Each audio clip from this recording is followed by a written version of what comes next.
Lawmakers in the Senate are working over the weekend to finish writing the draft of a bipartisan infrastructure bill. The clock is ticking to finalize a text before their month-long summer recess starts on August 7th. The roughly $1 trillion package will provide funding to revitalize the nation's roads, bridges, and broadband. Two key negotiators from both sides of the aisle spoke about a timeline on the Sunday shows.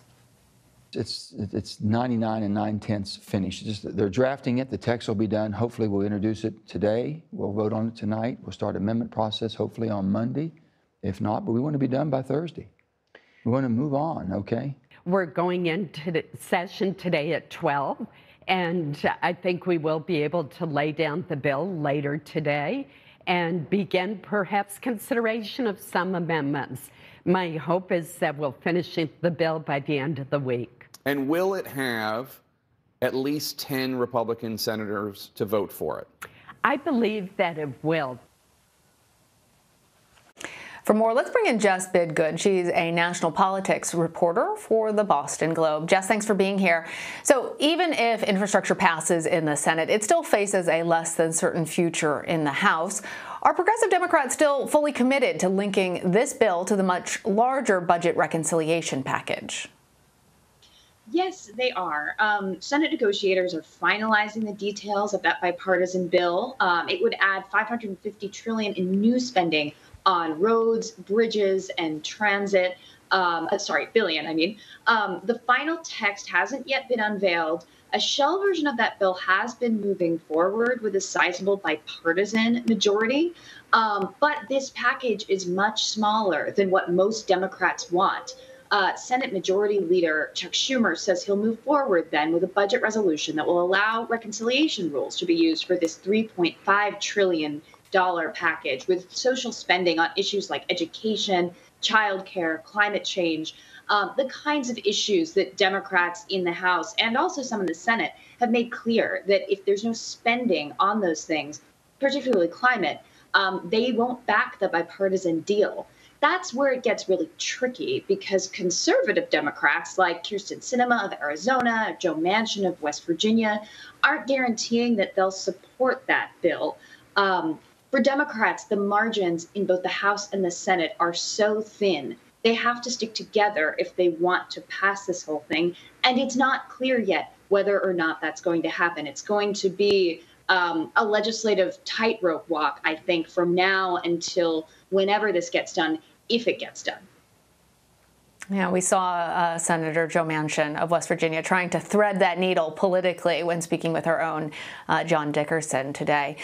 So the White House has been trying, obviously, Jess, to focus on economic recovery and President Biden's spending plans, but the Delta variant seems to be forcing a pivot back to public health. Tell us more about that. Yes, absolutely. So since the beginning of, since day one of this administration, Biden's advisors have believed that what voters care the most about is defeating the pandemic and repairing the economy. And they've really tried to focus everything they've done around those two priorities.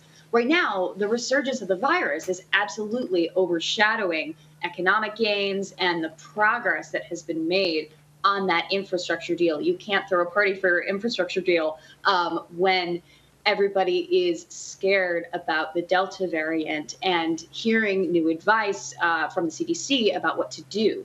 U.S. COVID cases are up almost 150% over the last 2 weeks because of that Delta variant. That's alarming healthcare workers and public officials who desperately want to put this pandemic behind them. And it's created a sense, I think, of whiplash for the public. Initially, the CDC said vaccinated people don't need masks. Now they do. In indoor settings in certain parts of the country where there's more transmission. Here in Washington, D.C., the mask mandate for indoor settings came back at 5 a.m. yesterday. And Republicans are really trying to capitalize on that. They are having these kind of dramatic showdowns around masks on Capitol Hill and really seizing on the opportunity to depict Democrats as the party of restrictions and shutdowns. Those attacks seem to help them down ballot in 2020, in the 2020 elections. And I think if this Delta variant hangover continues into next year, that could be a bad sign for Democrats politically going forward. I hadn't heard it described as a Delta variant hangover, Jess, but I think that really illustrates the point. Let's talk about the eviction moratorium, because we've heard from several Democrats who are frustrated over what they see as a failed last-minute effort by the White House to try and prevent that eviction moratorium from expiring. What are the complaints about how this was handled?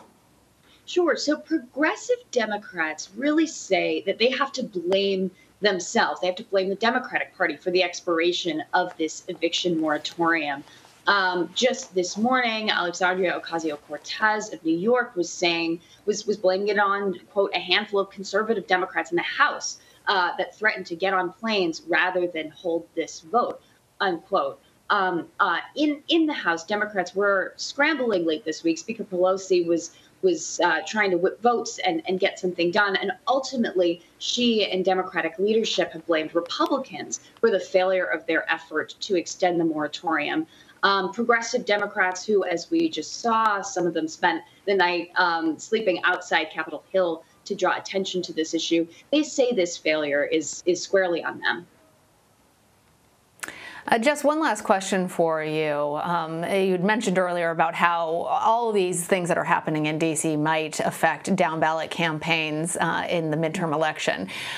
New campaign filings show former President Donald Trump is the top Republican fundraiser in 2021. He ended June with almost $102 million in cash on hand. Who is the former president raising the most money for, and what are the main themes that he's focusing on? Sure. So, yes, he's got $102 million cash on hand right now. That's huge for this point in an election cycle, an off year. It's a major war chest, and his people say that $82 million of that came within the first 6 months of this year. That's coming, of course, despite the fact that he's off Twitter, he's not allowed on Facebook, and he's out of office. It shows that his base of small donors is really sticking with him and fired up about his messaging so far this year around things like the idea, which is false, that the election was stolen from him. It was not. He's been raising money off of, complaining about pandemic restrictions and things like that. It shows that his base is sticking with him, and they want to see more from the former president, and they want to see him run again in 2024, which he has hinted he may do. All right, Jess Bidgood, thanks so much for joining. Thank you.